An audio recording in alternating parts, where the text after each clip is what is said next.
Форд забрзано го шири своето електрично портфолио, иако во последните 2 квартали на годинава пазарот не е многу наклонет на батериските електрични возила. Комерцијалното лансирање е закажано за март 2025, а како најавува европската филијала на Синиот овал, во Германија цената ќе започнува од 36.900 евра.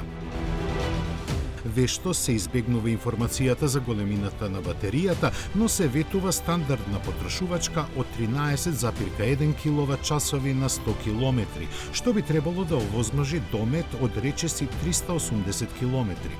Моторот на Puma Gen E произведува 124 киловати и го забрзува автомобилот до 100 км на час за 8 секунди. На брз полнач доволни се 23 минути батеријата да се наполни од 10 до 80%. Новиот погон го зголемува волуменот на багажникот на 523 литра, а има дополнителни 43 литри под предната хауба. Патничката кабина останува со истите пропорции.